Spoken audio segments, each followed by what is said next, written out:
আজ মহান বিজয় দিবস, বাংলাদেশের ইতিহাসে সবচেয়ে গৌরবোজ্জ্বল দিন। ১৯৭১ সালের মহান মুক্তিযুদ্ধে পাকিস্তানি হানাদার বাহিনীকে পরাজিত করে বিজয় অর্জনের মধ্য দিয়ে এই দিন স্বাধীন রাষ্ট্র হিসেবে অভ্যুদয় হয় বাংলাদেশের। ১৬ই ডিসেম্বর প্রত্যুষে ঢাকায় ৩১ বার তোপধ্বনির মধ্য দিয়ে দিবসটির সূচনা করা হয়। সকল সরকারি, আধা সরকারি, স্বায়ত্তশাসিত ও বেসরকারি ভবনে জাতীয় পতাকা উত্তোলন করা হয় এবং গুরুত্বপূর্ণ ভবন ও স্থাপনাসমূহ আলোকসজ্জায় সজ্জিত করা হয়। ঢাকাসহ দেশের বিভিন্ন শহরের প্রধান সড়ক ও সড়ক দিকসমূহ জাতীয় পতাকায় সজ্জিত করা হয়। দেশের সকল জেলা উপজেলায় দিনব্যাপী আড়ম্বরপূর্ণ বিজয় মেলার আয়োজন করা হয়েছে। বঙ্গভবনে আজ অপরাহ্নে বীরশ্রেষ্ঠ পরিবারগুলোকে সংবর্ধনা দেয়া হবে।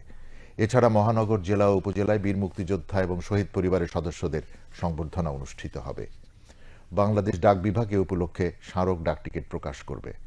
ধর্মীয় প্রতিষ্ঠানে দেশের শান্তি এবং অগ্রগতি কামনা করে বিশেষ দোয়া এবং উপাসনার আয়োজন করা হবে।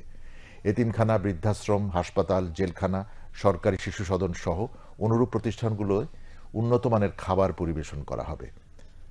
বিদেশে বাংলাদেশ দূতাবাসেও দিবসের তাৎপর্য তুলে ধরে বিভিন্ন কর্মসূচি গ্রহণ করা হবে।